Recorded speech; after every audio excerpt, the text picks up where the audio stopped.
Welcome, everyone, to episode 82 of the RDH Sports Podcast. I'm your host, Chad. Joined alongside me is my brother, Tanner. How's it hanging today? It's good. You and I, we've just been kind of hanging around, messing with some video editing software. But as you can see, if you're looking at Formatting. formatting, or if you're watching on YouTube, looks a little bit different around here. A little bit different. We still got a couple of similar things, but if you read the title, this is a mock draft. So you don't need to be watching YouTube, but go over there and give some love to the YouTube channel too. Oh, you Spotify listeners. So getting right into it. We got the mock draft. I know everyone's been waiting. This is like why we're here. Like we talked about football during the season. You know what I mean? We talked about all that stuff. It's good. We're a sports podcast, but this was, the original idea behind the conception of RDH Sports, or formerly known as Chad and Brad Sports, or whatever it is. You nailed it. It was one of those things. It's like, we may not have a massive following, right? But at the same time, our listeners are loyal. And by God, we appreciate them. You know what I mean? We're big fans of our listeners. But I mean, you nailed it. Yeah, like in college, I did take a class on LinkedIn and I wrote an article, and articles were literally about the NFL draft and mock drafts. And they're like, yeah, it's pretty good. And it started getting some pretty good views. And you know what? I was like, hey, let's talk about it, because everybody's talking about stuff nowadays. So now, we did it. We didn't do it back then, but now we're doing it now. And if you want to go look at those old mock drafts, just hit rdhsports.net, because we got all the mocks and everything there. But like Tanner said, we're doing mock draft. We're doing one a month, right? April, we're going to do the actual draft. Hopefully, if we don't, we'll hit you with a final mock. And then this month, we already got this is mock in February. This is how you know Tanner's here. It is a February mock draft. Typically, we don't have a mock draft till minimum March. You know what I mean? And sometimes that we even push it back to April. But we're going to give you more mock drafts because that's what everybody wants to hear. This is my mock draft. This is numero uno. And I'm going to just start off and go with it. We got number one, we got the Tennessee Titans. And we got the Tennessee Titans taking the edge, Abdul Carter.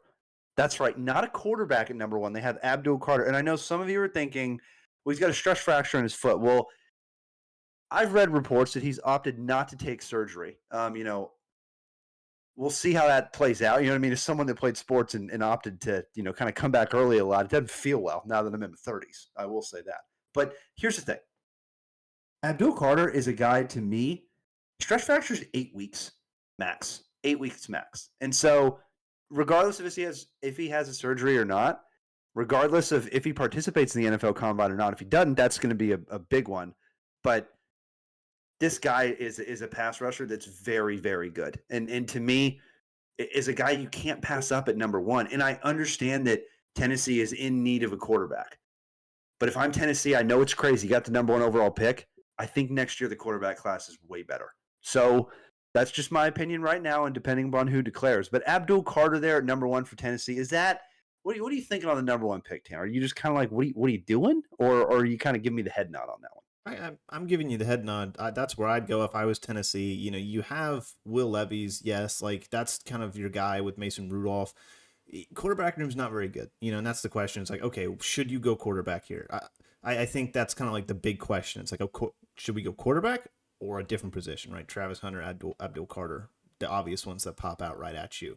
But like you said, next year's draft, you're not going to be like trying to tank or anything like that. Obviously, a lot of better quarterbacks, but I feel like Abdul Carter is just a prospect you can't pass up on. Like you watched him in that national championship, attempted run from Penn State, and come on, like he's playing with one arm against these guys, and he's still beating guys who are playing fully healthy, fully starting tackles, and he's beating them pretty much every single time on the biggest stage, and he was doing that all season long. And you look at Abdul Carter and like, yes, the injury, whatever, but if he's doing this with not at full strength, imagine what he's going to be like. Imagine what he's going to become in the NFL when he has that time, when he has, a full coaching staff behind him, everything. He's just, right now, you kind of look at him as like the rawest talent. He's very, refined in a way with his ability.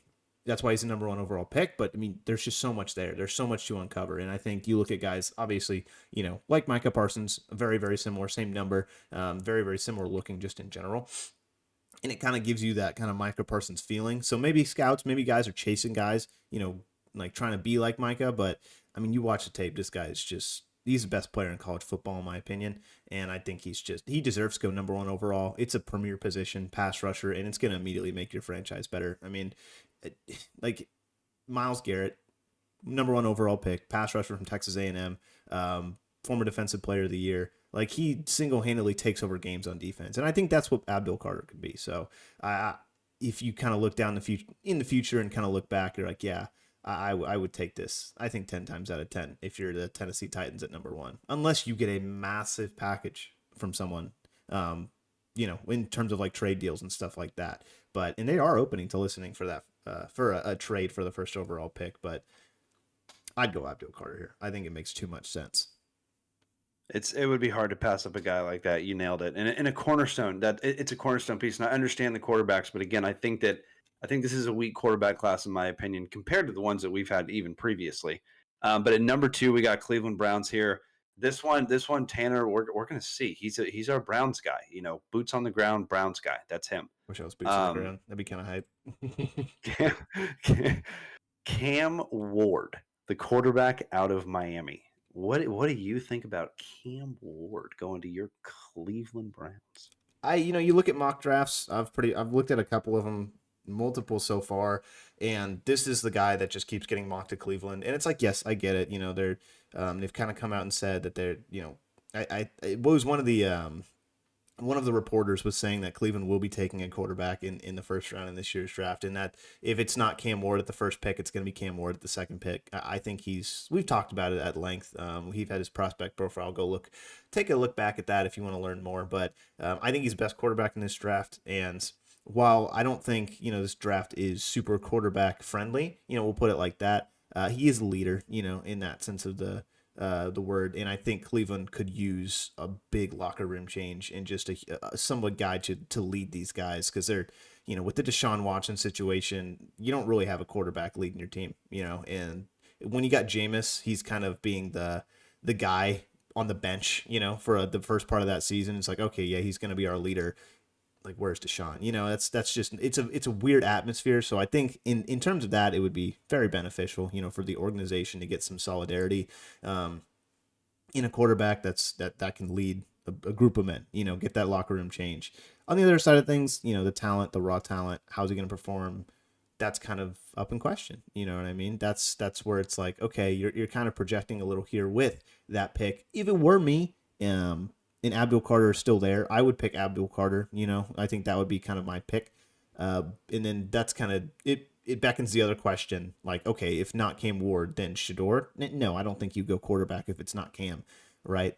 Or do you go Travis Hunter? Pair him with Jerry Jeudy. And at that position, it's like, okay, that seems kind of nice. But again, there's no quarterback to throw the ball to these guys. You got, like, who's even the quarterback in that room right now? You know what I mean? Like, Jameis is gone, and you're looking for someone in free agency at that point. So if you're a team like Cleveland, it just makes too much sense because of the cap situation that they're in with Deshaun's massive contract. Getting a guy for 4 years for basically nothing with a 5th-year option potential is something that would be huge for that front office. And I think it just, like I said, it just makes too much sense. Now you could say, again, with a pass rusher or something like that, maybe like Abdul Carter, if Myles Garrett does leave, then that kind of is another thing that does make sense. But, we'll cross that bridge when we get there.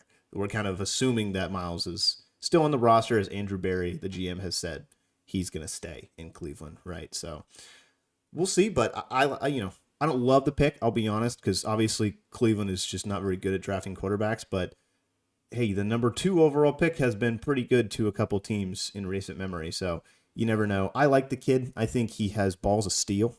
I think that's a good quality of him. He never backs down to a challenge. And it's just, that's the thing. This past season, he was just calm and collected in the pocket in any situation, right? The only thing that worries me is that the end of that run last season with that, lack of a national or a college football playoff appearance, that's the thing that kind of scares me a little bit. But curious to see your thoughts. Obviously, it's your mock draft, so go ahead. Balls of steel. That came out of absolutely left field. That was solid. Good one by you. Yeah, I mean, I think Cleveland has to draft a quarterback. Like, it's just one of those teams. Tennessee, kind of the same thing, but the only reason they're not is because Abdul Carter's sitting there. And my thing, I want to preface something about the quarterback class specifically. Cam Ward for me is not even a top 15 player in my guys. Like, he's just not. And Shador's in kind of the same range. Not same range. I'd say Cam is between like 15 and 20 for me, and Shador's probably 25 to 30 off the top of my head. But here's the thing about this quarterback class. It's not sexy up front. Usually you have one blue chip quarterback that is like, okay, this guy's slam dunk number one. We're taking him. Let's go. Thank goodness we got the number one overall pick. This year, it's not like that. In previous years, it hasn't been like that. And that's why you don't see a quarterback going number one, or a team, like Tanner mentioned, could potentially trade up to do that. But the quarterback class this year is solid in the middle. You have a great quarterback class in the middle of that class. So for me, I don't think it's very top heavy, but the middle of that class is really good with Jalen Milroe out of Alabama, Dylan Gabriel out of Oregon, Quinn Ewers out of the University of Texas. And it's like, it depends on how far these guys go. If some of these guys jump in the second round, I'm not sure there.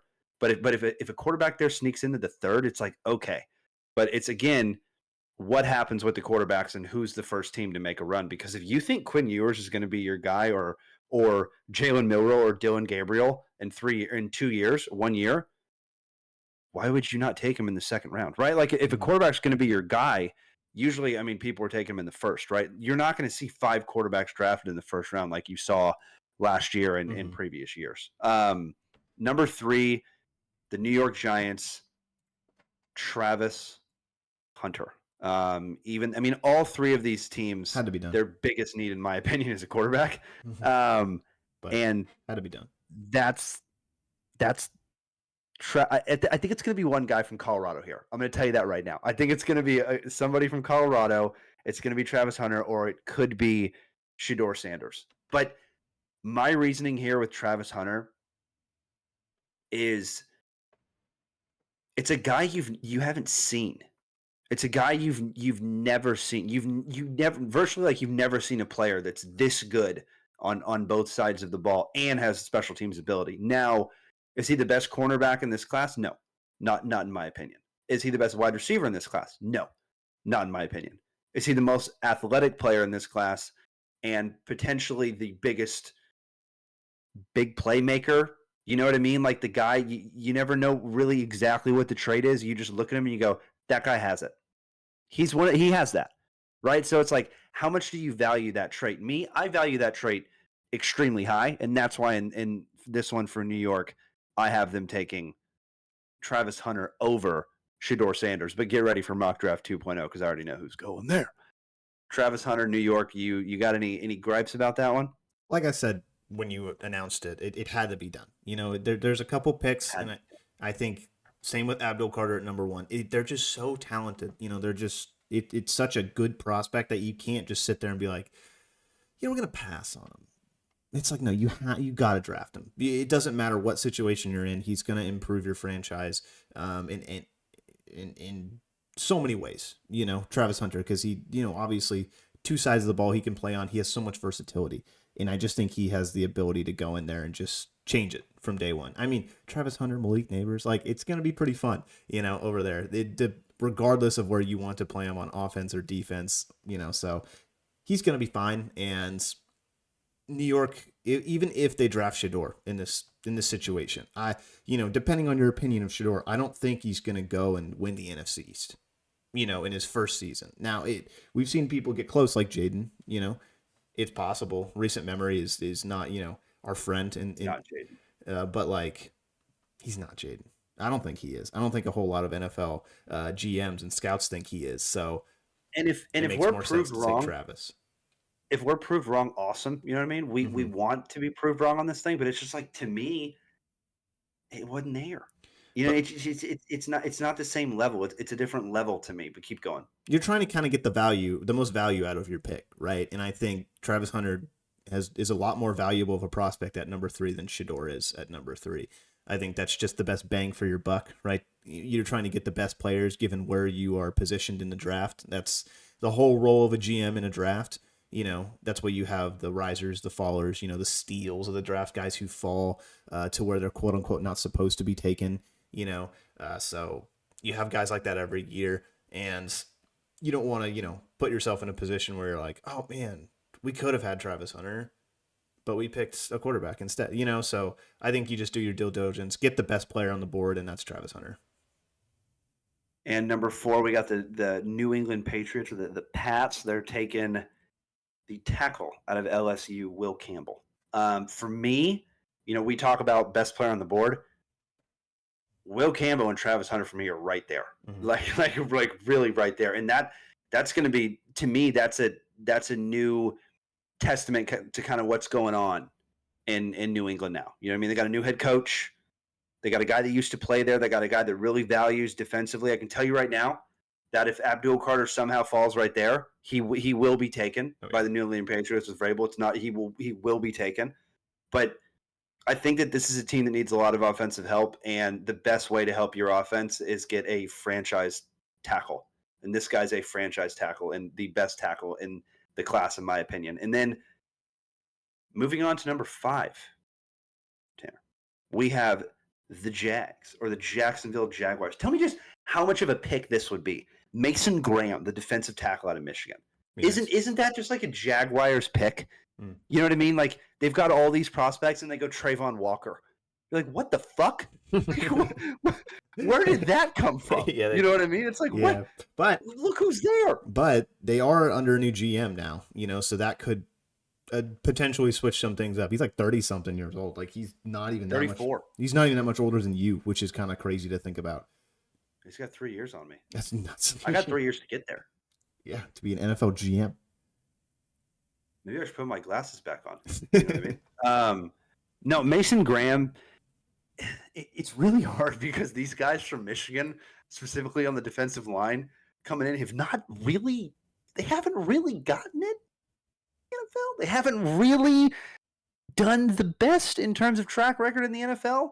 But then you got a guy that's just plugging along in Green Bay with Rashawn Gary, who's just a menace. You know what I mean? But then you got guys like Taco Charlton, Mozzie Smith. That's just the Dallas Cowboys taking them in the first round. That's just them. And they've done nothing. You know what I mean? Nothing. Like, I think my favorite thing about the Cowboys, they're like, Mozzie Smith, run stopper? Yeah. Okay. Let's turn him into a pass rusher. Like, what? It doesn't even make sense, the run stopper. He was undersized.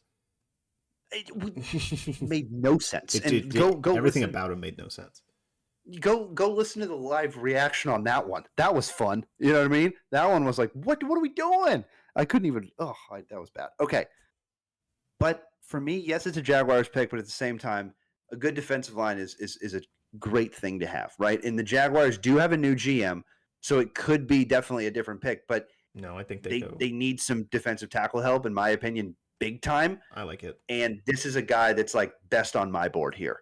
You look at kind of what that guy was saying in his press. I don't remember his name, unfortunately. But he's like looks at the trends of the leagues and things of that nature, and it almost makes you think, analytics and stuff like that. And Eagles just won a Super Bowl drafting back-to-back defensive tackles in the top 10. You know what I mean? It's a formula that works. You go out there and you get a nasty defensive line. It's going to give you a lot more success if you didn't have it. 100%. The Las Vegas Raiders go out there, and it doesn't happen. Come on, too good of a fit, right?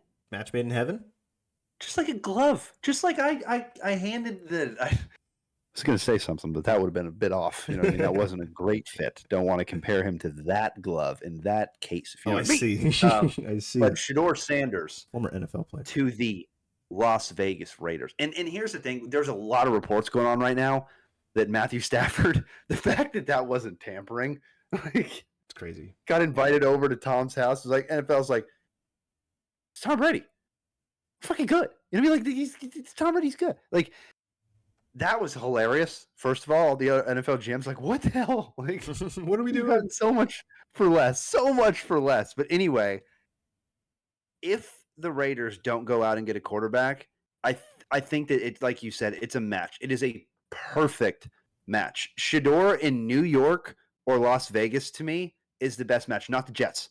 not the Jets, the Giants or the Las Vegas Raiders. But wait, don't the Jets and the Giants play in the same place, don't they? Yep. Yeah, fuck it, giving him the Jets too. No, don't throw them in bring there. him on. Don't throw Bring him on the The Jets. Giants No. have at least like been competitive in recent memory. Yeah, but I mean, at the same time, you're looking at the Jets roster for me, like just me looking at the Jets offense, and I'm like, It's better than Giants. got Garrett Wilson, got Devontae Adams, got Brees. Like that's not a bad offense to walk into, but I don't think that he passes up, and that's if they don't go get a quarterback in free agency. Because if Tom Brady's a majority owner, he's the veteran guy that got it done. Like the Matthew Stafford thing, like that's great. Like that's not a bad one to do. But this is only if they don't get a guy. But Shedeur here's my thing with Shedeur. For me, again, I have him in my 25 to 30 range, but I've been wrong on a lot of quarterbacks before. You know what I mean? I've just watched a ton of Colorado games, and there were games where I didn't notice him. And then there were other games where I completely did notice him, but then I looked at who they were playing. I'm like, well, you know what I mean? So it's like that's the big part for me is like you look at the level of competition. It did get better. It definitely got better. And I'm not saying that he's not a first-round guy. In my opinion, he is a first-round guy. But since he's a quarterback, it's going to be really hard for him not to go in the top 10, if not even the top 5 or top 3, honestly. But Shedeur, like you said, glove. Jets, number 7. We have the first wide receiver off the board, McMillan out of Arizona. I like this guy. Tetra McMillan. You're a big fan of this guy. Go ahead and take it away with him, man. He like, well, before you take it away, let me just say something real quick because I know you're doing some behind the scenes work right now as well. How much of a fan are you of this guy compared to like past wide receivers? You know what I mean? Like, you know, you had Malik Neighbors, right? Like, and I understand, like, it's kind of the same range. That's what I'm saying. Now, maybe not the same range, like maybe a step down from that. You know what I mean? Because Malik Neighbors was talked about being like number 1 to like number 3, if I'm not mistaken. I don't know if I've ever seen McMillan like mock number 3. Maybe I have. But what do you think about this guy compared to other wide receivers? Because his tape is off the freaking charts, man. No, yeah, and you kind of think like Malik Neighbors, a guy who was taken very high up. You know, Jamar Chase, you know, when he was drafted, taken very high up, and you were knowing he was going in at least the first 4 picks, and if not, then he was going to be a steal for anyone after. I just love his athleticism. I just love the way that he is able to get open on like pretty much any route. Like I've been watching him. I told you, like you and I would just send clips of him back and forth, and I'd be like, this guy's literally insane. Like he just caught a football with 2 footballs. Like it's like, this is so cool. So he just has, I don't know, just like an understanding of just where he needs to put his body, you know, just to give himself the best chance to make that catch. So I think he's a knock it out of the park prospect. I think he's clearly the best receiver, and where depending on where you put Travis Hunter, right, on the defensive side of the ball or offensive, and even if you could still make the case for McMillan, you know, just as a clear-cut number 1 wide receiver. This is a good wide receiver class. Like this is a solid wide receiver class. But yeah, to me, he is the number 1. And then you have, you know, the kid out of Missouri, Burden the third, and then honestly, Emeka Ibuka out of Ohio State, right? Like Emeka Ibuka, Luther Burden the third, and I think that those guys you can kind of look at. It's like my opinion with Luther Burden the third out of Missouri is like he only really didn't play in the slot all the time, right? And it's like, well, okay, you have a guy like CeeDee Lamb who plays in the slot all the time too, but he can also play on the outside. So it's like that's a big question for him. McMillan doesn't have a question. Like he doesn't have a question. Like he goes out and makes catches when he has 2 in one hand and somehow catches it, but then he goes and does it on a Saturday when there's 2 guys draped all over him, and there's no way that he should be able to come down with that ball. And he does it every time consistently. Like this kid's nasty. And I think he's going to be a wide receiver that's going to be solid for years to come. I think so too. Is an important thing too is if he's getting drafted to the Jets in this position, right? If he goes here, then you have Garrett Wilson, you know, a guy who's worked, you know, exactly with, you know, Aaron Rodgers, with Devontae Adams. Like this guy knows how to get open in the NFL. He's very, very talented, and McMillan's going to come in there and be a number 2. So he doesn't have to impress immediately. So he's gonna. It's a perfect. I like that situation a lot if he were to go there. And honestly, just anywhere with a number 1 receiver already just kind of cemented in that system. So I like it a lot. I think he's going to succeed if he does go to the Jets, at least. One in the Jets too. The other thing that's going to be interesting is what happens with Devontae Adams, right? Like He that's probably follows Aaron. That's my guess. yeah. Or exactly, he goes somewhere else because that just doesn't make any sense. Mm-hmm. The Panthers, I don't think they mess up this draft pick. They have messed up a ton of draft picks recently. That's kind of why they're the bottom of the league. Mm. Will Johnson, the cornerback out of Michigan, they need a lot of defensive back help. I mean, everywhere, like corners, safeties, give them all. This is the number one corner, in my opinion, in this draft. And to be honest, this is a cornerback class that's not top heavy at all either. Mm-hmm. You usually see 5-6 corners go in the first round. In my opinion, I've got 2 to 3, maybe 4. You can stretch it to 4, but realistically, I'm even stretching it to 3 at that point. I don't even know if I would have 3 corners in the first round. I got 2 for sure, but this guy's going to be on a tier of his own, in my opinion. I think the Panthers or any team in the NFL can do tremendously when you have a number one shutdown corner. And I'm not saying that Johnson's going to be a shutdown corner, but he does have the potential to be. If you're being taken in the top 10 and you're the first cornerback being taken, that's big time right there. That's big time. So, number 9, the Saints, the New Orleans Saints, take the wide receiver out of Missouri, like we were just talking about, Luther Burden III. They're gonna be stacked. This guy, dude, the definition of a refrigerator with legs. That dude runs.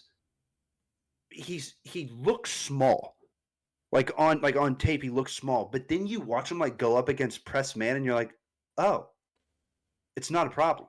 Like it's not a problem, even when they're up on his face. And that's my biggest thing is when you have, smaller guys or you have really big guys, it's like they get jammed up at the line of scrimmage sometimes, right? It's like that's the biggest, like, oh, I don't know. Not this guy. This guy's so powerful. It's insane. Like the ferocity. I don't even know if that's a word, but if it is, very nice. Like, how do you guard that guy? Like, you have to play 3 yards off of him, and then if he's running in a straight line towards you, I don't even know how you make that pivot to go back. Like, now, like we said, the question on him is, can he play outside?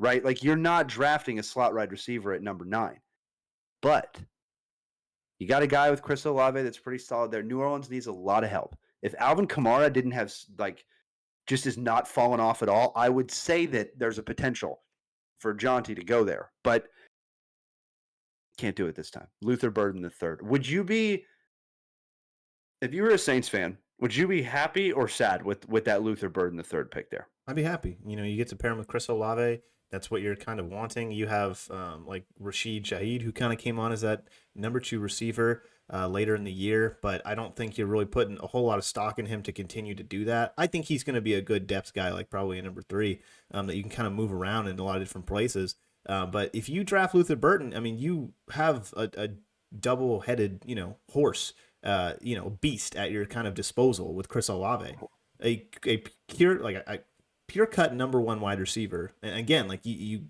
line this guy up next to him, and then suddenly you have 2 big problems that you have to deal with, and only 1 double team to go around, right? So I like it a lot. I think it'll open up that passing offense that was just, obviously Derek Carr went down last year, and they weren't able to get a whole lot of success going after that. But Derek, he's gonna sling that thing around and give him more targets, man. Because exactly, he's gonna use them. He's gonna use them. Derek will be just fine if you go draft another receiver. And that's a really good way. Just give more good pieces around him, right? Number 10, the wait is over. Jonty does not make it to the Dallas Cowboys. Sorry, Cowboy fans. Halfback out of Boise State, Jonty. Oh, yeah. Chicago could use a running back, in my opinion, and Chicago is a team right now that you clearly saw what they wanted to do when Caleb Williams showed up. They wanted to give him no excuses. Well, here's the last excuse. And other than, like, the only other pick that it could be here is a tackle. Like, it's literally a tackle or offensive line. It's offensive line somewhere. It might not be a tackle, but it's offensive line somewhere. And guards, you don't go that high, right? So it's probably Jonty for me. Like that's the guy that it's you can't really pass it up. And if you're Chicago and you're in win now mode and you've got all these weapons on the offense, why not throw this guy in the mix. Like the best running back in college football, not even close. And in a lot of people's books, the Heisman winner. So what do you think about Chicago here with Jonte? I mean, it takes pressure off of Caleb. And oh, by the way, if you try to double cover a wide receiver or double cover two wide receivers, say, have fun with an inside zone or a delayed handoff. Have fun with that. You know what I mean? Yeah, and you kind of look at the production that DeAndre Swift was giving you last year, and there were spurts, there were moments, but as a person, I don't watch a lot of Chicago Bears football, but they were, on the receiving end of a lot of tough losses, and there's just where's the running game in virtually any of their games? And I don't know how many times you look up and saw like, oh, Caleb's thrown the ball 40 times. He's a rookie quarterback. What the heck's what are we doing, guys? Like, come on, man. So no, I 100% like this pick. Jonte's going to give you that extra little burst, that you need in offense, and just another thing that you have to look out for on the defensive side of the ball when you're playing against these guys, because you have a home run threat with Jonte anytime he touches the ball, because you saw what he did in college. He's going to garner some respect from NFL defenses just by the nature of him stepping on the field. So just him being there, I think alone is going to give Caleb like a fraction or a couple more fractions of a second, just to throw that dang ball. And then, of course, it's that question, like you said, why not offensive lineman here? We saw Caleb struggle a lot this year because he had no time to throw, right? And I think that's kind of the biggest question at this pick. Okay, so why not? Like you were saying, like that tackle out of Texas, that you were pretty high on. Like, why not go that guy, right? I mean, yeah, exactly. Or your tackle out of Ohio State, and that's a great segue, because at number 11 for the San Francisco 49ers, that's crazy. They're picking number 11. We have Josh Simmons, the tackle out of Ohio State. There you go. The reason that I don't give Chicago the tackle is because they do have a couple solid tackles. Now, they pick at number 10, and here's the thing. Are you going to take the Xbox, or are you going to take the Xbox controller? You know what I mean? The Xbox controller, that's like the tackle. The Xbox is the fun running back. You know what I mean? Now, a lot of the time, the Xbox controller is the right move. It's the right move in hindsight. But Chicago fans, they need more. They just need more there. And here's the thing. If Will Campbell's sitting there somehow, I don't think they can pass up a Will Campbell. But Chicago has two young tackles, if I'm not mistaken, that are under contract that aren't bad. But yes, everything needs an improvement there. And that's no telling that they could do that. But I think they need guard and centers a lot. So it's like there's not a center that's that good in this draft. And a center at 10, like that's – for me, it's like if Jason Kelsey's sitting there, it's like, okay, cool, but how would you know that? And Jason Kelsey didn't go that high. And then a guard in the top 10, like, okay, that happened with like Quentin Nelson out of Notre Dame to Indianapolis, I think. And if not, they were in like the early teens. So that's why I got Jonte going there. Josh Simmons, the tackle out of Ohio State, going to San Francisco. The reason that I don't have my guy from the University of Texas going there is because Josh Simmons just seems like a San Francisco 49er pick. Just like a big tackle, big program. Watched him play a lot. You know what I mean? I'm not saying that they didn't watch Kelvin Blanks out of Texas play more or less or anything with their scouts. I know they're doing their due diligence, but like that pick just kind of seems like he's going to be that guy. And honestly, I'm one of the I don't know about one of the only people, but I don't think a lot of people are as high on Kelvin Banks Jr. As I am. And I'll get into that in just a second. But Josh Simmons here is a great pick for the San Francisco 49ers. They need a lot of help in terms of like protecting Brock Purdy as well. So that's what I'm going to go ahead and give him that there. And then you pair him with Trent Williams, I think you're probably going to be pretty happy at the end of the day. Wouldn't be too bad. Exactly. Learning from that guy's not too bad of a one to learn from. Number 12, the Dallas Cowboys, Kelvin Banks Jr. There we go. The tackle out of Texas. That, to me, is a Dallas Cowboys pick. And here's the reason that I'm so high on this kid. He's played guard and he's played tackle. And Dallas loves to take offensive lineman that's played guard tackle. I know that the last offensive lineman, the guard that you took, Connor Williams, that you turned into a center, was not necessarily the best pick. I understand that. I understand there's a bit of recency bias there. but Kelvin Banks Jr. is completely separate to me. He's listed as a tackle, and he could easily play tackle, and he could also play guard. And Dallas lost the last, the OG from the glory days of the offensive line was Zach Martin in this offseason. Kelvin Banks Jr. could step in day one and play guard. He could also step in day one and play tackle. Now, the reason that I have him up so high on my board is because of his versatility. Think about that for a second. Why do you need versatility if you want a guy that's a tackle? You don't necessarily want a guy that's going to be a guard. You're like, I don't care if he's a guard. I'm playing him in a tackle, right? Dallas is one of the few teams that shifts guys around like that when there's no injuries. Like when there's no injuries at all, Dallas is like, yeah, let's throw him in guard and see how he does. Hey, Lyle Collins, you want to play guard? You want to play tackle? Let's do tackle. Let's play guard, right? Like it doesn't make any sense, but that's just how they draft. That's how they've drafted, and they'll probably take some random dude from Ball State here, and everyone's like, what? You always pull But Ball State. I don't know. Have we just ever done that? now, Have we ever drafted dude. anyone from Ball State? Get ready, folks. Get ready. But Kelvin Banks is a slam dunk pick here for me. All right. Yeah. I mean, it's interesting because, I look at it at first and I'm like, we don't need tackles. That's kind of the immediate thought. If you're a Cal, you don't need a tackle. You have Terrence Steele, sure. You know what I mean? That's the only place you could replace it. But, we have Tyler Smith and Guyton is too young for you to say no at this point, right? So it's kind of like, okay, it makes sense though, but if you're a Cowboys fan, you almost want a skill position here, a wide receiver, a running back, because you don't have anything like that. I want Emeka Ibuka right here. Like that's all I'm saying is like the 2.0 draft is going to be the fun one. Oh, this is the one that like I actually think is going to like what I think is teams like is going to do kind of type thing. Like that's kind of what I think is going to happen. Like again, this approach was the Xbox controller, not the Xbox, right? That's what this approach was. But keep going. It's interesting, because I feel like if the Cowboys go out there and just rip a tackle for the third draft in a row, people are going to start asking questions, but it's fine because, it just kind of it lands like that with Zach Martin. If he had played one more year, this would have been Emeka Ibuka, but I think pretty much every single time, or like a defensive, like a defensive player or something like that, like a linebacker or a corner or something like that, so the fact that Travis Frederick, that Zach Martin retired it's a kick in the nuts. It truly is for that organization. So I think it makes sense for them to go and stop the bleeding pretty much as quick as they possibly can, because what are you going to do if you don't draft a guard?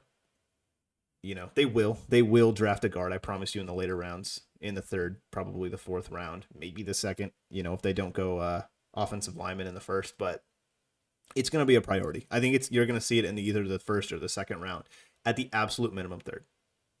I think that you nailed it. I think that Dallas goes offense first two picks, and I think it's literally guard, wide receiver, or wide receiver, guard. Like I think that that's literally going to be the picks, and the guards typically go in the second round too. But at the same time, another reason that I think that they look at Kelvin Banks so much is, again, they have the Texas day. They get to go get to see all the guys in Texas, and it's just like it's right down the road. It's right down the road, and so it's like that's why you see a lot of guys that are like that play at the University of Michigan and get drafted by Detroit, right? Mm-hmm. Like Pittsburgh, like the University of Pitt. They go to Pittsburgh Steelers, so that kind of thing. James Conner, Pittsburgh guy that went to Kenny Pickett, Pittsburgh Steelers. That's all right. That was a bad draft. Wasn't the best. 13. This is a fun one to me. This is a bit rich for some folks, but we have Malachi Starks, the safety out of Georgia, goes here to the Miami Dolphins. Here's my reasoning. Nasty safety. Clearly the best safety in this draft, in my opinion. And I think that like the Dolphins had like Javon Holland. I think he's good. That's a guy where they're like, that's a guy that's really good. And they're like, oh, so this is what happens when you have a really good safety. Okay, let's just lock this thing up and just get this guy. Mm-hmm. You know what I mean? That's kind of my approach. And the other thing here, I know that they need guard, and that's a reoccurring theme. I know that they need tackle. I think that if Miami, if Kelvin Banks Jr. is sitting there, or maybe Josh Simmons, a tackle out of Ohio State, sitting there, I think that an offensive lineman could easily be at play here because they definitely need a tackle. But They get wiped out at tackle. Their number one need, in my opinion, is going to be guard. And guard, there's not a guard in this draft aside from Kelvin Banks. So I would switch into guard from tackle that you can take this high. To me, the value is just not there. So that's why I'm taking Malachi Starks. Just go watch his YouTube highlights if you haven't watched him before, because this kid's disgusting. 14, we have the long ending reign of tight ends that falls right here. Tyler Warren, the tight end from Penn State, goes to the Indianapolis Colts. I like this pick. Dude, I like this. Remember when we were watching him and we're like, who is this Gronk with Kelsey? He's just like jumping over people, dude. That USC game?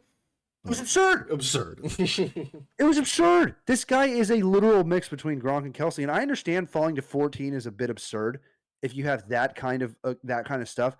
Here's my reasoning that I have him here. There's just like no teams value tight ends except for Kansas City.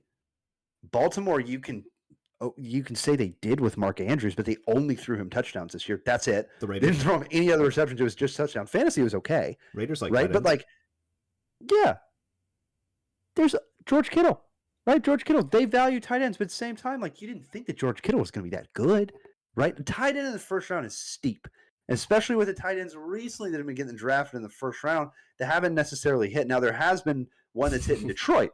It's been pretty damn solid. Well, Brock Bowers hit last year, I'd say. And that's what I'm saying. Brock Bowers as well. So you have instances as of recently that they're hitting. Yeah. And, you had the Eric Ebron era. No offense to throw him under the bus. But, like, 4 drafts in a row, tight ends just couldn't make it, man. Like, every time they got drafted, it was like, where's he at? Oh, fuck, he's a practice squad guy? Like, that was 2 years ago. You know what I mean? Like, that was how it felt like when you were drafting a tight end in the first. Now, these past couple years, it hasn't been bad, like you said, with Brock Bowers and all these guys. But Tyler Warren is a guy that I think is going to be just a perfect fit there. I like it because it just makes – why would you not give more targets for Anthony Richardson? Why not? Like Michael Pittman has kind of been disappearing. You really haven't been seeing him in the frequency that you really used to. And that receiver, the rest of that receiver room is okay, but it's nothing that's going to blow your socks off. So I think this makes total sense. A guy that can just go in there and really just kind of catch a spark for the offense in a way that you really wouldn't expect it. Much like how, Vegas was doing this past year. Brock Bowers was like the leading, he was leading all rookies. On records. He was leading pass catchers, not just tight ends in like pass catchers. So I think he's going to have that type of effect if he goes to Indy. And what a better safety blanket for, Anthony Richardson, a guy who's kind of been struggling up and down in his first couple seasons. Your tight end. That's your safety blanket. That is the guy that's going to be closest to you most of the time, unless the running back. That's it. That's the guy that's going to be your safety blanket. And so why not get an athletic guy who's just super about yards after catch? Just going to make your just pad your stats. Just Colts, bring him in. And I'm telling you right now, 2.0. A lot of these guys aren't going to be available at 14. Number 15. We have the edge out of Tennessee goes to the Falcons, James Pierce Jr. They need a lot of help. And here, this was a very hard pick for me. I just gave them the nod. I gave James Pierce the nod over my boy from Marshall, Mike Green, the edge there. I gave James Pierce a nod because bigger program, better competition. I understand that. I get all that, but James Pierce is nasty. Okay, he's a solid player there, and he's fun as hell to watch. So for me, the Falcons draft. Go look at their last drafts and tell me how many times they've drafted defensive players in the first couple rounds. It's been pretty frequent. So they don't hit that much. Exactly. So they need to continue to do it, right? So this is going to be the guy that I think that they probably do it with. I mean, it's like Cleveland. Like you can't just stop drafting quarterbacks. You can. You can. You got to keep on going. No, they can't. They can't. They can't because they tried to go get a free agent. It didn't work. Okay, so now you exhausted free agency and you exhausted everything else. Bad draw. All right, you do it once and they're like bad draw. Bad draw. Bad draw. Yeah, the parlors were open a bit too long there. Hey, next pick. They went after the wrong guy. Mess with the wrong. I just remember. I think when I think Falcons first round in defensive pass rushers, I think Tack McKinley. Oh, I was gonna say Vic Beasley. or Vic Beasley. Vic Beasley a little Yeah. bit better of a career, but Dude, Tack McKinley. Tack McKinley is Yeah. the guy that I just think of immediately, and I'm just like, oh He yeah, went. You remember when he got drafted and he walked across the stage? He started screaming and yelling. I was like, this guy. he was first If round. if Right? he doesn't make the Pro Bowl, that's gonna get brought back up, and it's a lot. I've seen it a lot. It's pretty That's all I'm bad. gonna say. I think he I've was seen first round, wasn't he? I'm pretty sure he was. he It 100% was was. like I think end it of was like first. 15. It was like mid. No, I think I he think it's was like 15. It's right here. I think he was like 15 to 17. I want to say. We'll do a little investigative journalism. Yeah, look at Tack McKinley real quick, but they need edge. They definitely need wide receiver here. Again, Emeka Ibuka to me is just fallen in this draft, and it's going to be the perfect scenario, and you're going to love where he actually falls in this one. Okay. They also need linebackers. What pick was he? 26. Okay, you nailed it. You know, I said end of maybe because first. I'm. Yeah, you nailed it. You nailed it. End of first, but still went crazy at pick 26. Respect the heck out of it. I would have sellied hard too if I got drafted in the NFL draft, and no, I'm making millions of dollars just walking across that stage. Mhm. 16, moving on. This is a guy we were just talking about. Mike Green, the edge out of Marshall. You haven't seen a guy out of Marshall. You know, one of the most famous players out of Marshall is Randy Moss, but you haven't seen a guy get taken out of Marshall in the first round in a bit. You know what I mean? So the Thunder and Hurt. There it is. We got the green Bill hat on today. If you're watching on YouTube, this is for you guys. Also, my NCAA profile might be online, it might not be. The Thundering Herd, at least 6 seasons of undefeated football on NCAA 25 or EA Sports 25, whatever the heck you call it. Just an absolute juggernaut of a program and the best coach, hands down, on that one. I can't tell you his name because it's not necessarily the best name. You know what I mean? But I got sidetracked. Mike Green, Marshall. Makes sense. Edge.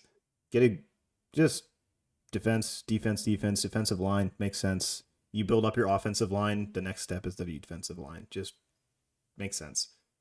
That's why you're here. This is why you're here. Number 17. Emeka Ibuka, the wide Bengals. receiver The Bengals. from Ohio State University. T. Higgins walks. What's going on, Cincinnati fans? People running around with fire everywhere, just shit falling everywhere. And then Emeka Ibuka somehow falls in your lap, and you get this guy at 17, and you're just skating into the sunset. Come on. Emeka Ibuka, if T leaves, like that would just be the perfect thing. But I don't know if he's going to actually be there, but still, Emeka Ibuka here, like that would be the steal of the first round, in my opinion. Like right there, that's the steal of the first round. Yeah, I think so. What do you think? What do you think? He's such a different player than T. You know, he's different, and I think it'll be Completely an adjustment for that offense. But I think it's gonna, if they do go and they do get rid of T, and granted that is the big if statement here on this pick, right? I think they're gonna be better off. You know, they're just gonna be able to sign more guys. You know, they're gonna get a cheap first round receiver that's probably gonna be pretty dang good, playing next to Jamar Chase for the next at least 4 years. You know, so.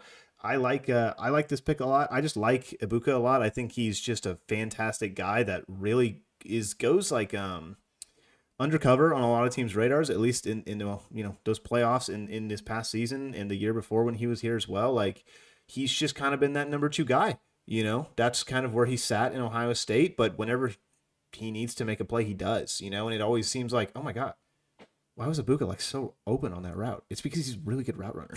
You know, it's because he gets open and he knows how to get open in that kind of middle of the field, kind of lower part of the field. Like he can stretch the field 100%, but you often saw him playing a little bit more in the slot, you know, because there are just so many good guys, so many good number 1 receivers who have gone through Ohio State in the past 2 years alone. You know what I mean? So I think it makes a lot of sense, and I think it's going to be if this does happen, it would be a perfect number 2 next to Jamar Chase, because that's just Ibuka knows you're drafting him to play the position he played in college, basically, and it's like boom, there you go.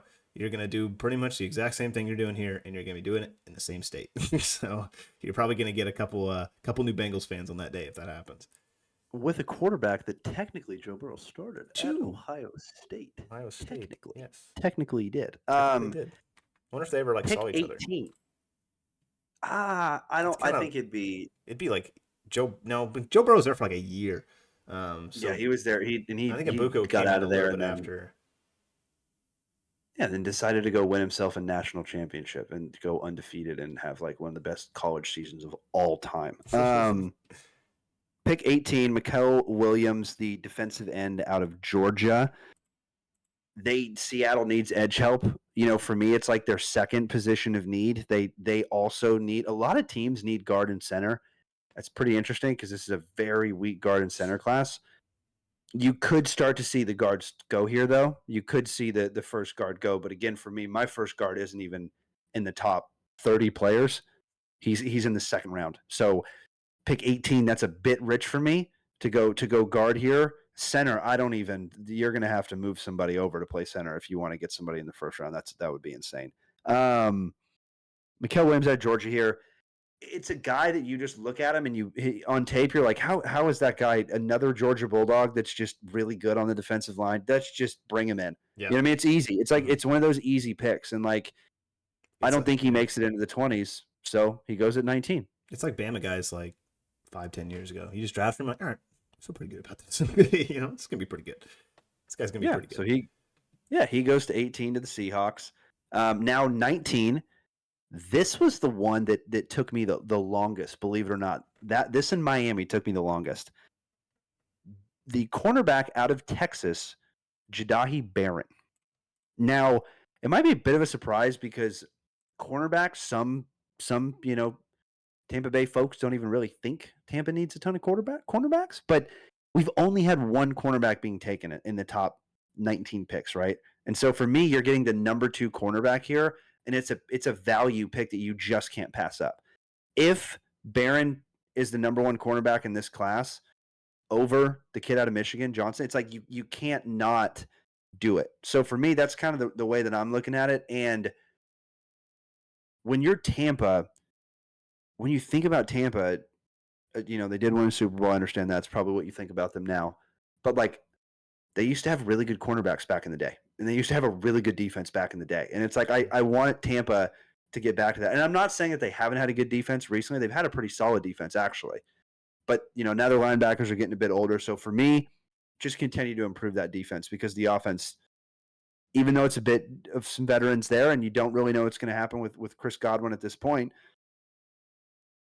why not get better on the defensive side, right? So I like it. Pick 20. The Denver Broncos take Kenneth Grant, the defensive tackle out of Michigan. Here's the thing. I went and looked at the Denver Broncos roster, and like, when was the last time that the Denver Broncos like didn't have like a beefy, solid, like really good defensive line? It's been a while. You know what I mean? Like, that's what Denver's been built off of, is like a really solid defensive line. They got lucky because like Von Miller was there forever. You know what I mean? Like, they got lucky with that. Then they brought in DeMarcus Ware. Yes, and then like again, Bradley Chubb at like the heyday. Like, Bradley Chubb was solid back in the heyday, right? Pretty good. Didn't pan out for a ton of years, but still, like, they've got some really good guys. Derek Wolfe used to be disgusting as an interior defensive lineman there. So for me, that's Denver Broncos like football. You get that defensive line, and they got gashed last year. They got gashed toward the end of the season last year. So that's why I think that they go here. And this is another defensive lineman from the University of Michigan, which is insane that Michigan had both of these guys on their defensive line next to each other. And it kind of makes sense too. You look in a lot of kind of like at that roster, at that defense, just in general. And why would you not go defensive line? Like, your secondary is gonna be fine. It's gonna be fine. You have the reigning defensive player of the year with Pat Surtain. So like, I think anything you do in the secondary, like, you don't need a secondary guy. So 100%. 21, we've got the Pittsburgh Steelers. We have no idea what's going to happen with Mr. George Pickens and all the rumors. So they go out there and get a wide receiver out of the University of Texas, Matthew Golden. To me, Matthew Golden's a first-round wide receiver toward the end of the first round, so this is like a pretty solid pick for me. And if you're a team that needs wide receivers clearly, and you've got all the other guys are kind of gone, it's like you kind of just got to go here. And it's crazy because a linebacker has not been taken yet in this mock. And that shows you the linebacker class, in my opinion, this year is a bit weak. And I'm not talking about edge guys that you can throw on and categorize as a linebacker. I'm talking about like pure coverage linebackers, and also linebackers that, yes, you can throw in on the pass rush every now and then, but you've got a guy out of Alabama that we'll talk about a couple picks down the road. Matthew Goldnow, I don't think he necessarily has the opportunity to walk in and like be a knockdown number one wide receiver. I think if you're taking a wide receiver in the 20s, I think it's obvious that the other wide receivers may have been, some other ones have been taken before you. So for me, I don't think it's their first guy. I don't think it's their second guy, and it might not even be their third guy. But if it's your fourth guy and everything else has been wiped out, you're probably going to go wide out there, and they need some help, like I was saying, in wide receiver. 22. The Chargers go out there and take the Aggie, Nick Scorton, defensive end out of Texas A&M. The Chargers. Here's the thing. You could say, by some experts' opinion, has fallen off of a cliff. I've heard that a lot. Yep. You can say he's completely fallen off a cliff. You can even say his counterpart, Shamar Stewart, is going to get taken before him. I've heard that a lot. I wouldn't rule that out, right? I would not rule that out. But for me, I look at the majority of the tape, not just this season. That's also why I got a lot of heat about Caleb Williams coming out of college. I look at the majority of the tape. I look at all the stats. I look at every single year. And so for me, I've watched more A&M games than I've watched any other college, literally. So for me, I'm taking Scorton over Stewart, but it's very, very close. And I'm just going to go ahead and do the next one real quick because we'll talk about them both. The Green Bay Packers take defensive end out of A&M, Shamar Stewart. So just like that, both of the edges out of A&M, boom, boom, go. In terms of ranking the two, like we just said, a lot of people have Stewart now ahead of Scorton. But for me, I'm going to go ahead and keep Scorton in this mock draft. What do you think about the A&M? A couple more first-round A&M picks. What do you think? I love it. If either of them go in the first round, which I think at least one of them will. At least one. For sure. I will be super happy. But I've loved Scorton. Like watching him play, he was the motor of that defense for a lot of it. A lot of it. And he's the kind of guy that's getting those pressures. He's getting to the quarterback. He's trying to make. He's making plays and stuff. And A&M kind of fell off a little bit. In areas. And I think that's just. They're just on defense a lot. The offense isn't doing a whole lot. You can kind of make a lot of excuses for it. That's kind of where Stewart kind of made his little money, when Scorton wasn't. So it's hard. I don't really know if I put either of. I don't know which one I put above the other. I'm gonna be honest with you because they're that close. They're that close, and they just both make plays. They both are kind of like energy guys off of each other, and it's like, you see a guy in the backfield when you're watching an Aggie game, and it's like. Which one is that? They're scored. You can tell he's flying. And then it's a Shamar Stewart's coming off the edge. It's like, that's a big boy. He's going to get you, So it's kind of neutral, on both of them. I like them both. I can't really pick which one goes first, but I think Shamar Stewart will get drafted first just, by nature of word of mouth, by how people are kind of talking about it. But I could easily see Scorton being the better player in the NFL, and it wouldn't surprise me even a little bit, just because he has so much talent. I just think he's some of those where he fell off a little bit, but I think the traits are still there. I think he just has elite traits, and I think he can easily grow into a dominant pass rusher in the NFL. Not saying that Shamar Stewart can't, but I see those traits a little bit more. So maybe Scorton is a little bit higher than me on my board, but I don't know. It changes on the day, really. The reason he's higher than me on my board, honestly, is because he's played in so many defensive schemes throughout college. True. He's had 3 different offensive coordinators in 3 years. Like he's played in different schemes everywhere. Before he came to A&M, he probably played in a different scheme. I would assume that they don't have the exact same playbook and scheme as A&M. And then they get another coach, right? So it's just like there's so many different schemes and so many different changes that he had to go through, and he thrived last year. Was clearly the best player. Mm-hmm. And then this year it's like, okay, there's been another, Stewart maybe kind of jumped in there as well. Now, that could be a scheme thing. That could also be a lack of production thing. You never want to see guys go down. You always want to see guys go up in terms of statistics and production. But this was a whole different beast in terms of the defense from this year and last year and how A&M played, in my opinion. So that's why I got him above. And yes, it's very close, but I do have Scourton above, and I don't think that will change regardless of media, regardless of whatever rankings and everything. That's just kind of my board, and that's how I got him. Walter Nolan at 24, the defensive tackle out of Ole Miss, goes to the Vikings. This class has really good defensive tackles. And it's crazy that, 3-4 defensive tackles are probably going to get taken in the first round. Well, Tanner kind of preached to the choir earlier, right? A lot of these teams are starting to take defensive tackles, and in the top 10, a lot of them are taking them in the first round, right? Because you know what happens when you have a guy up the middle that you cannot run on. Or you have a guy that can actually get to the quarterback in the middle.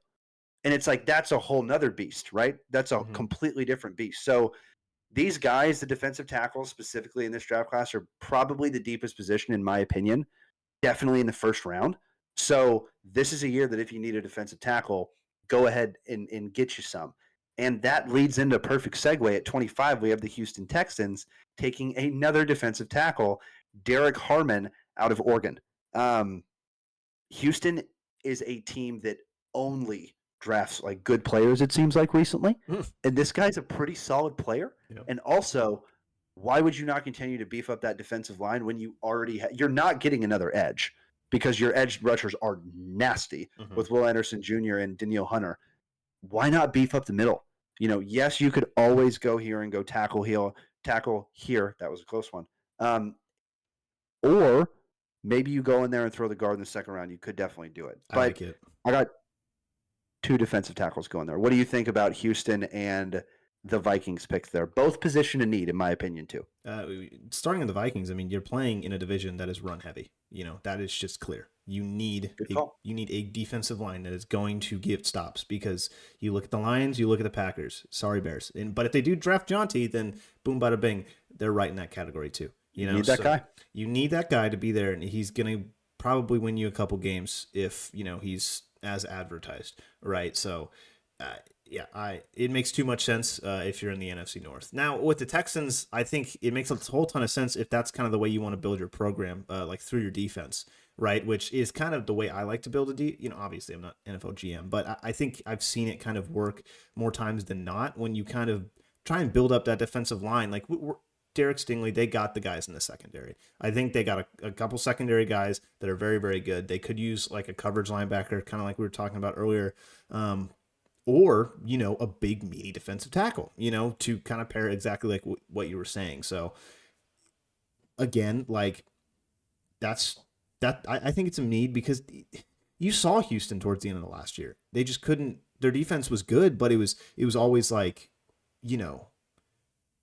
you looked at it and it was like, okay, the secondary is doing all the work here, How many times on a short yardage situation on third down did they give up the down? Yeah, I mean, a lot. Every time. A lot. Every time. Close games with Houston. And it's like, this doesn't make a whole lot of sense. Regardless of how you want to build your team, it's going to give Danielle Hunter and Anderson a lot more opportunities, just a lot more opportunities, because they're going to have to deal with that upfront kind of coverage and that kind of meaty guy in the middle as well. So I like it, man. Their division, I think they're going to win it again, but you still got to deal with Jonathan Taylor twice a year, so it's something that you kind of have to work on a little bit. So I like the pick a lot. Pick 26, we have the Rams taking the tackle out of Missouri. Apologies on this name. Armand Membu. Probably close. Could not be. Could have botched it. I've botched every other name on the planet. That's okay. You probably listen to this show because you're like, how much can this guy actually mess up these names all the time? This is a tough also, one. It's a tough one. Got a quick sidetrack here. I'm getting crushed. I'm getting absolutely crushed on these Chad and Brad commercials. These things got to stop. Like that Super Bowl one where the Brad came in at the end. I was like, thank God. I thought it was all about Chad. You know what I mean? Like I'm just getting. They asked me at work, what's your favorite commercial? I'm like, I can't say this one. And then somebody comes in right over the top with that one. I'm like, fuck. Like I thought that one was going to go under the bus, but it didn't, right? Just got to say, that one's been eating me away since the Super Bowl. And I appreciate you not bringing it up more, But Well, it's it's just how you've lived your life. Like I just it's funny that you're just like the eternally in a worst part commercial. is it got popular in college, Yeah. and it would just Hmm. out of nowhere. And then it was like that was the stereotypical guys, and like I'm in college, and my best friend's name's Brad at the time. I'm like, holy shit, I know. this is not It's always this is like not a good look. it's always like, oh, got family. Yeah, I got a brother. Oh, what's his name? Oh, his name's Chad. Oh, oh, really? Yeah, and you would never guess what his best friend's name is. It'd take a wild Just a guess. Just take a guess. tough scene for Chads and Like Brads. we said, it's a bad draw.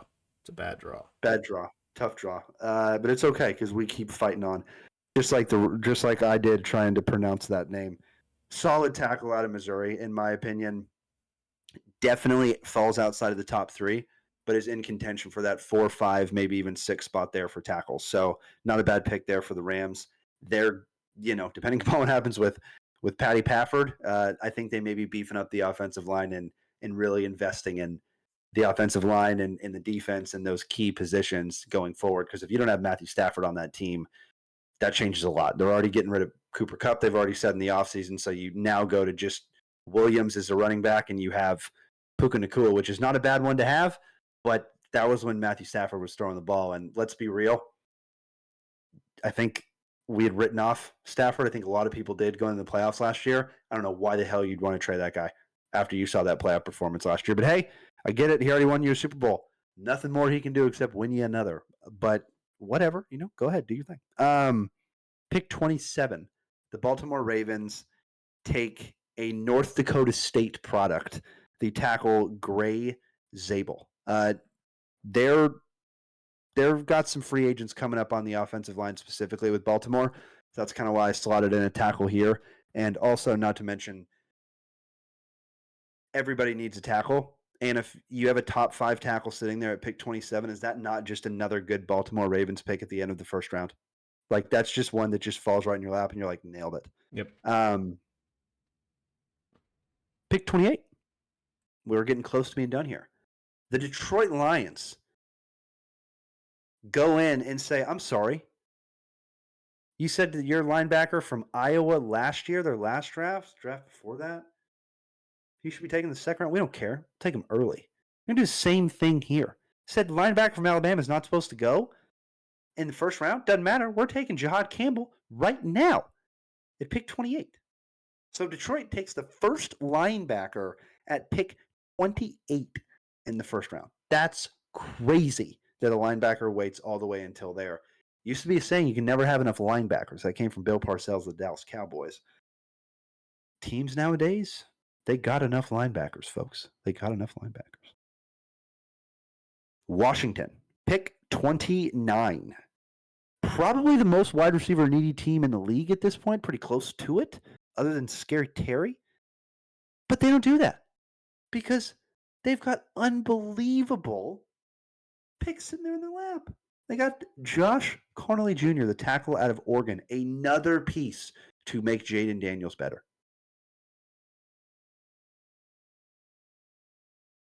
Are we having a bit of a technical malfunction on the tube?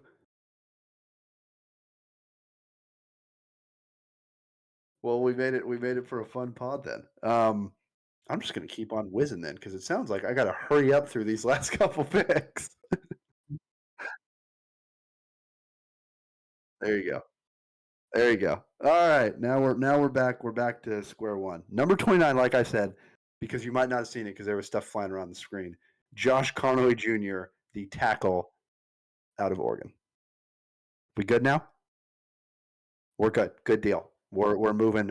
We are moving right along. But Washington, that's not a pick that would surprise you at all, right? Tackle, you get Jaden Daniels better. Definitely, if there's a wide receiver sitting here, they could most likely pull the trigger for me. But this is a team that, to me, takes a wide receiver in the second round, takes the best offensive tackle or best offensive lineman, doesn't matter where they play, in my opinion, in the first round. I mean, honestly, I'm going to take that back.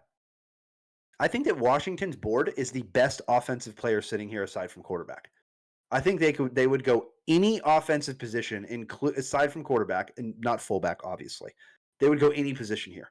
in my opinion. So maybe the running back in North Carolina pops in there. Who knows? I don't think so. But tackle for Washington, solid.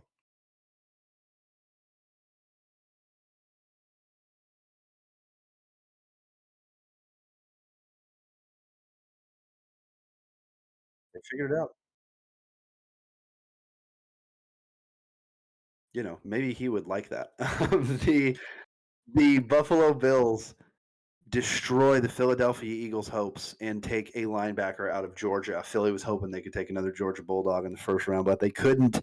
Jalen Walker out of Georgia goes to the Buffalo Bills. They're in need of a linebacker. They're also in need of a wide receiver. But again, Buffalo's a team that takes best available.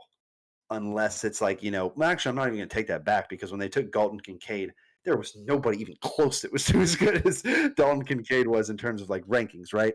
So Buffalo goes and takes a linebacker. Need help on the defensive side of the ball. You saw that in the playoffs. You also saw that toward the end of the season, and anything that they can do to beef up that defense is going to be a good decision for them. This one, to me, I just kind of did it because why the hell not? Kansas City Chiefs sitting there at number 31. I have them taking a tight end out of Michigan, Colston Loveland. Here's the reason I'm having the Kansas City Chiefs take a tight end. We almost had Travis Kelce retire. Literally. Almost had Kelce retire this season. What do you mean almost? I mean that when he left the season, he said he didn't know if he was going to come back. Yeah, and then he came back and said he was unretired. He's coming back. Or not unretired, but he wasn't going to actually like step away or whatever. He's coming back. He'll be fine. He's going to play. I mean, I don't know. I think that was a little bit of just he's going to go do his own thing for a little bit. Obviously Andy Reid gave him the time, but I think he'll be around for the next guys. If Pat's there, Kelce's going to be there. There's a big gap though with those guys. Kelce's been around a lot longer than Pat has. Yeah, obviously it's going to get to a point where Kelce will have to retire, obviously, but I think they've got at least a couple more years. I mean, he's not slowing down. He's still looking at Travis Kelce. He's still doing Travis Kelce things, catching the ball. This season was a little bit of a, maybe riding on the wall, you could say, but I think he's got at least like 3 years left. You can visually see when a tight end is not got it anymore. And I watched it with Jason Witten. I watched it with a bunch of guys, man, and they just slow down. I just feel like Kelce is slow, but he's still making those catches. He's still doing that stuff. He's still one of the, he's still crazy in the playoffs. Like that dude's insane in the playoffs. So I don't know. I like it. But I feel like they got some tight ends too that they like with like Noah Gray and the guy they got from Dallas very recently too that we drafted.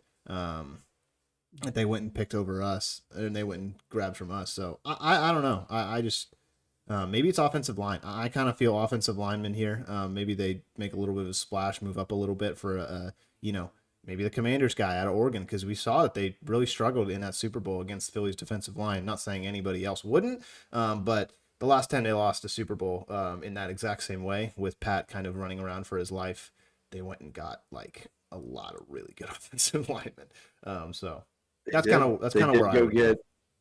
Their number one need is definitely a tackle. It's not even close, but I don't know. In my opinion, you don't see a team like Kansas City like reach ever.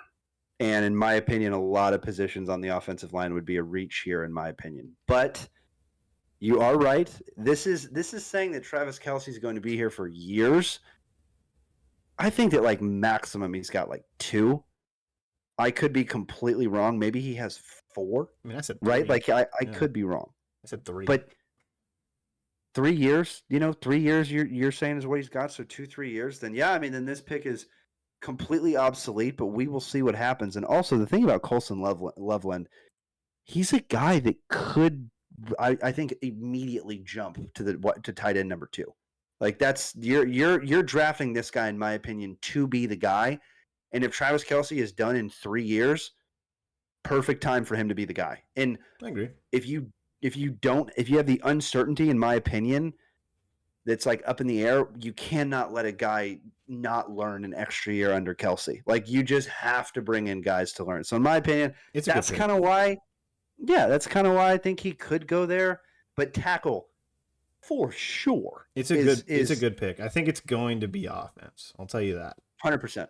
100% going to be offense. Or if some random dude's there that you're like, how is he there? But at the Yeah. same time, Yeah. he would have to get past the Lions, who never let a good prospect fall, Washington, who now has Dan Quinn, who we know how he drafts, Mhm. and we know what he's going to draft. It's going to be offense.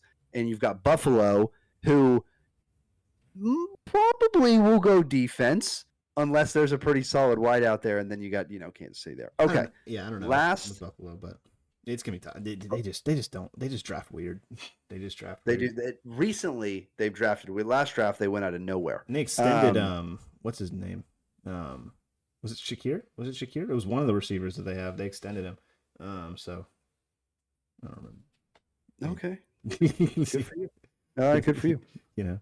Dallas is going to let both of their receivers walk. Last pick of the draft in the first round, the Eagles take cornerback Trey Amos out of Ole Miss or Mississippi. And here's the thing: Eagles don't really need a lot of help.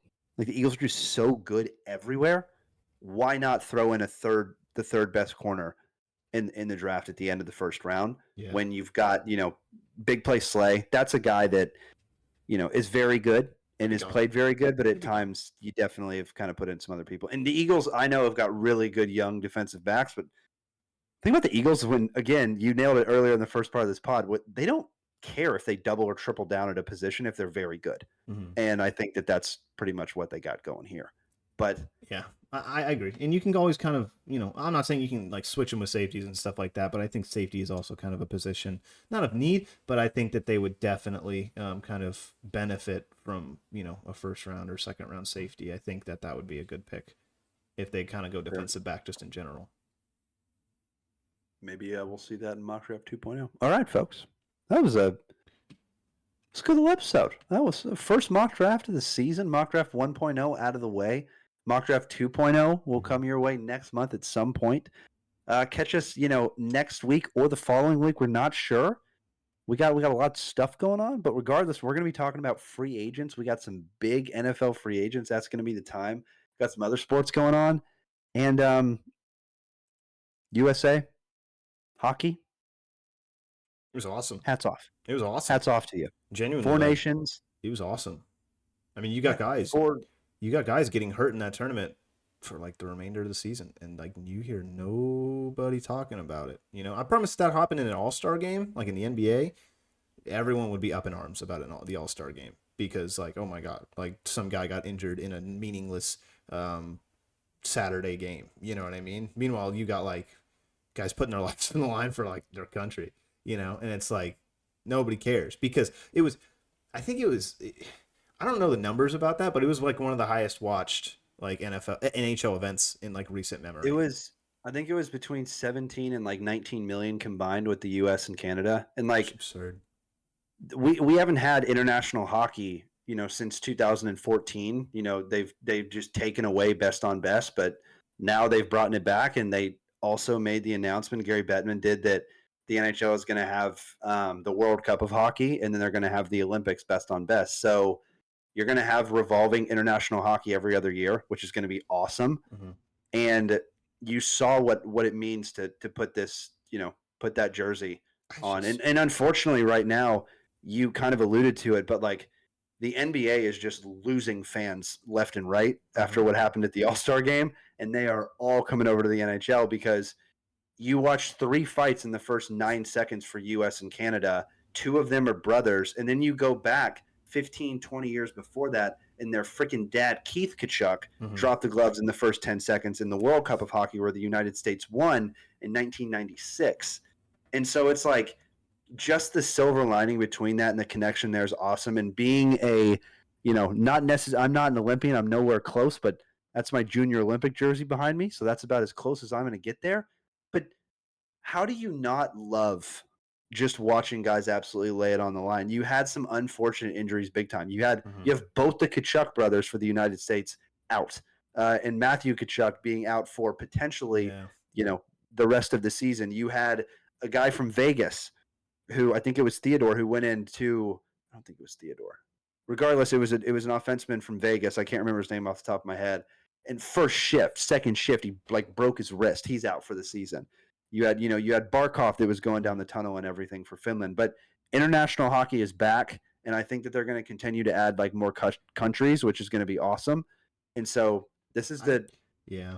I don't. It was just so cool. It was just so cool because you had so many people caring about it, and that was, I think, the important part. You know, people actually caring. I was caring. You know, obviously I'm a fan of the sport, but like you got people who are haven't watched hockey ever, like ever, and they just come in and are like, yeah, I can root for Team USA. You know, like you got people who are saying after that game, like they were genuinely like upset that USA didn't win, and it was like that's how much emotion that it like kind of brought out of you. You know, especially if you're an avid sports fan, just in general, you're like, oh, this is so sick, and just from a, you know, from a guy who's been watching hockey, not like super hard, but you know, I've watched you play at pretty much multiple levels, and I've seen a lot of different levels of hockey. That's one of the highest levels of hockey I've ever seen. Just the amount of things that they were able to do, the speed at which the puck was going down the ice, like just the transition speed alone was so impressive. Like you just don't see that in a regular NHL game. I just feel like there's just nailed it. Not as much talent, not as much puck movement, and just not as much. You would see passes like through like 3/4 of the ice just to get it all the way down there, and I'm just like, that was a hell of a pass, you know. And it was just it was so impressive. And you just immediately were like, oh my god, like the level here is so high. And you mean It's the highest. You got the Kachuk boys like throwing no look passes to each other, and I was like, this is so sick. Like this is literally like lobbing it up for Wemby. You know what I mean? Like that's kind of how I equate it. So it sucks that, you know, Matthew wasn't able to play the rest of that game. US might have won if he did, you know. But I mean, Brady was awesome. A good era. It's a good era in USA hockey because all these guys, most of these guys on the US team are young, and a lot of the guys. And I'm not saying that, you know, Canada beat USA, and you see what you've got to deal with when you've got a line on Canada with Nathan McKinnon, Cale Makar, Sidney Crosby, Connor McDavid. Yeah. Like you've got these lines that are insane, but then you have the Americans on the other side that Jack Eichel, Austin Matthews. I know they both play center, but then you have Brady Matthew. Like you have these wingers that are absolutely insane. And the defensemen for the United States, they didn't have Charlie McAvoy or Quinn Hughes in that game. Are you kidding me? They didn't have either of those guys in that game. Well, they did that? Like the US, this is a heck of a time to be a hockey fan. And if you're just now here, welcome. Go find yourself an NHL team. The playoffs are very fun, very fast, but that hockey game with USA and Canada, not the finals, the game in the group stage, I'm gonna just say it. That was the best hockey game I've ever seen. It had everything. It had fights. It had good defense. It had an amazing goal. Connor McDavid walked the entire USA team. The entire USA team he walked, went right down the middle, and just made Connor Hellebuyck look like a peewee goalie.